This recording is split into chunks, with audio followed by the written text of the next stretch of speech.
Imaginez ceci, chaque nuit, au moment où le silence devient lourd et que la ville s'endort, vous entendez des bruits. Pas ceux de la rue, pas ceux d'un téléviseur trop fort. Non, des pas, précis, réguliers. Le grincement d'un parquet, juste derrière votre mur. Comme si quelqu'un marchait, comme si quelqu'un vivait, à quelques mètres de vous. Pourtant, cet appartement était vide depuis 10 ans. Les dossiers de la régie, les témoignages des anciens voisins, tout le confirme. Personne n'y habite. Alors, qui bouge là-dedans? Avant qu'on découvre ce qui s'est vraiment passé, abonne-toi pour ne jamais rater nos histoires les plus terrifiantes et aide-nous à faire grandir cette chaîne. Les lampes qui vacillent dans le couloir, le murmure à travers les murs, la sensation glacée qu'on n'est pas seul chez soi, ce sont les premiers signes. Ce soir, je vais vous raconter l'histoire vraie d'une femme qui croyait connaître ses voisins jusqu'au jour où elle a compris que son voisin, en réalité, n'existait pas.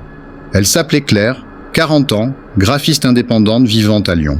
Elle avait choisi cet appartement pour sa tranquillité. Dernier étage d'un vieil immeuble en pierre, parquet ancien, mur épais. Elle aimait cette atmosphère un peu hors du temps, loin du tumulte des rues animées. Célibataire, elle passait de longues soirées à travailler, casque sur les oreilles, entourée de ses plantes et de piles de livres. Sa vie était simple, rythmée par des projets clients et des appels avec ses proches. Pourtant, derrière ce décor banal se cachait une faille. Claire souffrait d'insomnie chronique. Chaque nuit, vers 2 ou 3 heures du matin, elle se réveillait sans raison, le cœur battant, incapable de se rendormir. Au début, elle se contentait de scroller sur son téléphone ou de se préparer une tisane. Mais très vite, elle commença à remarquer autre chose. Dans ces instants suspendus, au moment où le bâtiment semblait se figer, un bruit étrange venait d'à côté, là où officiellement personne n'habitait depuis 10 ans. La première fois que Claire entendit ces bruits, elle crut à un simple hasard. Un craquement du bois, une canalisation ancienne qui vibrait. Mais plus elle écoutait, plus les sons ressemblaient à quelque chose de volontaire. Un pas traîné, puis un autre, plus rapide, comme une personne qui change de pièce. Elle resta figée, le souffle suspendu, les yeux fixés sur le mur qui la séparait de l'appartement vide. La nuit suivante, même chose, toujours aux alentours de 2h30. Des pas, le frottement d'un meuble, parfois même un son qui ressemblait à un soupir étouffé. Elle en parla à sa voisine du rez-de-chaussée, une vieille dame installée depuis plus de 30 ans dans l'immeuble. Son visage s'était figé. L'appartement? Mais il est vide depuis 2013. Personne n'y a remis les pieds. Claire insista, pensant à une location non déclarée ou à un squatteur. La vieille dame secoua la tête, nerveuse. « Non, ma petite, ce logement, personne n'en veut. Les gens disent qu'il est pas normal. » La phrase resta coincée dans la tête de Claire. « Pas normal. » Ces mots tournaient comme un écho chaque nuit où les bruits reprenaient. Elle tenta de rationaliser, peut-être des chats, peut-être une canalisation, ou un voisin d'un autre étage dont le son se répercutait étrangement. Mais rien n'y faisait. Chaque fois, les pas étaient si proches qu'elle aurait juré qu'ils résonnaient directement derrière sa tête à travers le mur mitoyen de sa chambre. Un soir, à bout de nerfs, elle prit son courage à 2 mains.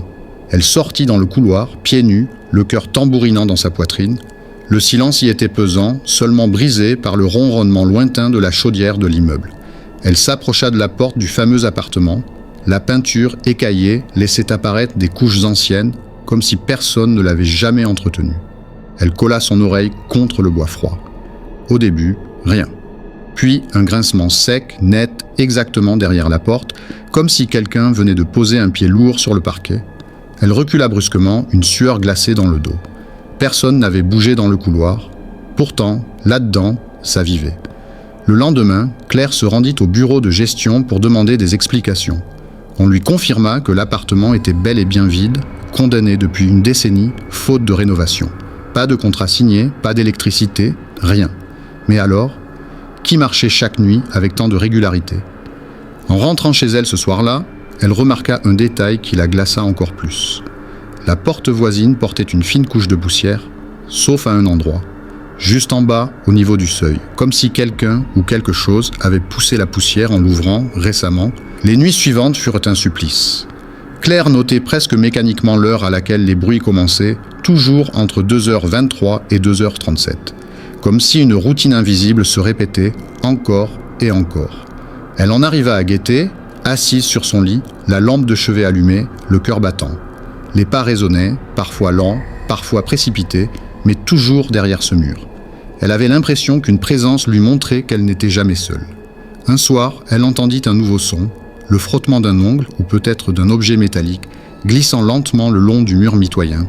Le bruit se rapprochait de l'endroit précis où sa tête reposait, à travers le mur de sa chambre. Elle se redressa brusquement, son souffle court. Plus elle les écoutait, plus elle distinguait un rythme, comme si quelqu'un grattait le mur avec patience. Le jour, rien ne bougeait. La porte de l'appartement voisin restait fermée, couverte de poussière. Mais la nuit, c'était un autre monde. Claire commença à remarquer des détails troublants dans son propre appartement. Des objets légèrement déplacés au matin, un cadre photo incliné, une tasse laissée sur la table qui changeait de position. Elle doutait d'elle-même. Était-ce la fatigue, les insomnies, ou bien quelque chose franchissait le mur? Un vendredi, elle invita une amie à dormir chez elle sans rien dire de ses peurs. Vers 3 heures, les bruits commencèrent. L'amie se figea, ses yeux écarquillés dans la pénombre. « Tu entends » chuchota Claire. L'autre hocha la tête, livide. Des pas, nets, allant et venant dans l'appartement voisin, puis un claquement sec comme une porte qu'on ferme avec rage. Pourtant, ce logement était censé être vide. Elles n'osèrent pas sortir vérifier. Le lendemain, son amie quitta l'appartement précipitamment, jurant qu'elle ne remettrait jamais les pieds là. Claire se retrouva seule avec ses questions et cette angoisse sourde qui grandissait. Puis, il y eut ce soir où, alors qu'elle fixait le mur, la lampe de sa chambre grésilla avant de s'éteindre. Le noir fut total. Elle tendit la main pour rallumer l'interrupteur, mais au même moment, juste derrière le mur, résonna un souffle long, presque humain, comme si quelqu'un posait son visage de l'autre côté pour l'imiter. Cette nuit-là, Claire ne dormit pas du tout. Elle resta recroquevillée sur son lit, persuadée que si elle fermait les yeux, elle ne les rouvrirait jamais. La nuit du samedi marqua un point de non-retour. Claire avait décidé de filmer, persuadée qu'une preuve lui permettrait de comprendre, ou au moins de convaincre quelqu'un qu'elle ne devenait pas folle. Elle plaça son téléphone face au mur mitoyen, la caméra tournée vers la porte de l'appartement voisin, qu'on distinguait à travers le couloir. Puis elle s'installa sur son lit, la gorge nouée, l'angoisse la rongeant à chaque minute qui passait. À 2h31, les bruits commencèrent. Pas traînants, lents, comme toujours. Mais cette fois, ils s'arrêtèrent directement derrière sa chambre. Claire serra les draps, incapable de respirer normalement. Le silence s'installa, plus pesant que jamais, puis un grattement sec, répété, comme si quelque chose cherchait à traverser le mur. Les vibrations étaient si nettes qu'elle vit sa lampe trembler légèrement sur la table de chevet. Poussée par une terreur viscérale, elle sortit dans le couloir, téléphone à la main, la caméra toujours allumée. La porte voisine se dressait devant elle, haute et muette. Mais au moment où elle approcha, un claquement sec résonna de l'autre côté, suivi d'un bruit impossible à confondre, celui d'un pas approchant, puis un deuxième, jusqu'à ce que les lattes du parquet gémissent. Quelqu'un était juste derrière. Claire, le souffle haché, filma la porte en tremblant. Soudain, le silence. Elle tendit l'oreille, espérant s'être trompée. Et c'est là que ça arriva. Un grattement surgit, mais pas au sol. Non, juste à hauteur de son oreille, sur le panneau de bois, comme si des doigts grattaient de l'intérieur, cherchant à communiquer ou à sortir. Terrifiée, elle recula, mais sa caméra resta braquée sur la porte. L'image tremblait, captant un détail glaçant. Une ombre, fine et longue, glissa lentement sous le bas de la porte, se dessinant sur le sol poussiéreux. Claire la vit s'étirer, se courber, comme si quelqu'un ou quelque chose s'était accroupi de l'autre côté, exactement à sa hauteur. Son cœur battait si fort qu'elle crut qu'il allait éclater. Elle recula encore, mais le plan montra l'impensable. La poignée de la porte vibra doucement, comme secouée par une main hésitante, puis un clic. Le bruit sec du mécanisme. La poignée venait de s'abaisser, toute seule. Claire lâcha un cri étranglé et rentra en courant dans son appartement, claquant sa propre porte. Son téléphone, toujours en enregistrement, capta un dernier son. Un souffle long, prolongé, venant du couloir, juste de l'autre côté. Pas un pas, pas un grattement, mais une respiration. Lente, lourde. Humaine. Cette nuit-là, elle ne ferma pas l'œil, et quand elle visionna la vidéo au matin, elle remarqua un détail que ses yeux n'avaient pas distingué sur le moment, une silhouette, sombre, indistincte, qui semblait se pencher vers la caméra au moment où la poignée avait bougé. Après cette nuit, tout changea. Étrangement, les bruits cessèrent. Plus de pas, plus de grattements, plus de souffle derrière les murs. L'appartement voisin semblait redevenu mort. Claire aurait dû se sentir soulagée, mais au contraire, cette absence soudaine l'oppressait davantage, comme si ce silence cachait quelque chose de pire. Les jours passèrent et son quotidien prit un tour irréel. Elle s'aperçut que certaines vidéos sur son téléphone avaient disparu, effacées sans qu'elle n'y touche. Ses mails restaient ouverts alors qu'elle était sûre de les avoir fermés. Ses plantes, qu'elle entretenait avec soin, dépérissaient brutalement comme brûlées de l'intérieur. Une nuit, elle se réveilla à 2h30. Tout était calme, mais au moment où elle allait se rendormir, elle remarqua l'écran noir de son téléphone posé sur la table de chevet, allumé sans qu'elle l'ait touché, et dessus, une vidéo en cours d'enregistrement. Son propre visage apparaissait, filmé depuis un angle impossible, comme si quelqu'un la filmait depuis le mur voisin. Elle sursauta, attrapa l'appareil, mais au même moment, la vidéo se coupa net. L'écran s'éteignit. Elle resta là, figée, les mains tremblantes. Et pour la première fois depuis des semaines, elle comprit qu'il ne s'agissait plus simplement d'un bruit de voisin. Quelqu'un, ou quelque chose, avait trouvé le moyen de franchir la frontière. Quelques jours plus tard, Claire prit une décision. Elle allait quitter l'appartement.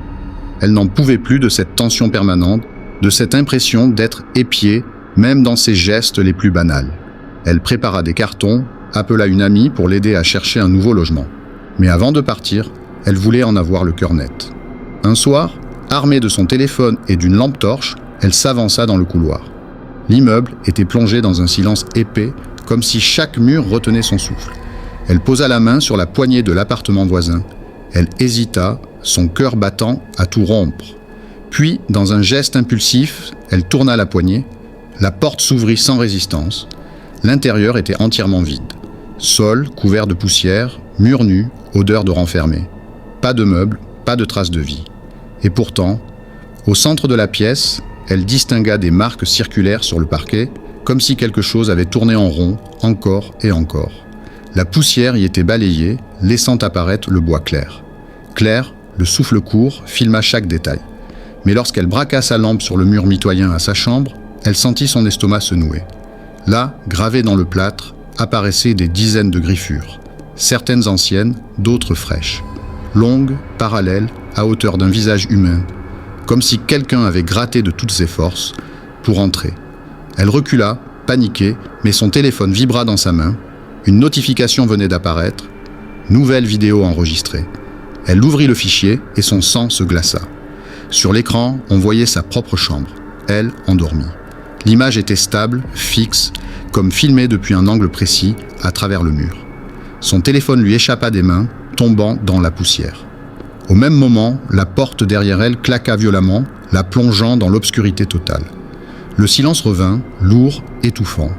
Le lendemain, les voisins du rez-de-chaussée remarquèrent que l'appartement de Claire était ouvert, mais à l'intérieur, tout était en ordre. Ses plantes, ses meubles, son ordinateur. Aucune trace de lutte. Seule la porte de l'appartement d'à côté restait entr'ouverte, grinçante. Claire, elle, n'a jamais été revue. Depuis, certains habitants affirment encore entendre des pas dans ce couloir, au cœur de la nuit. Des pas qui ne viennent ni de l'appartement vide, ni du leur.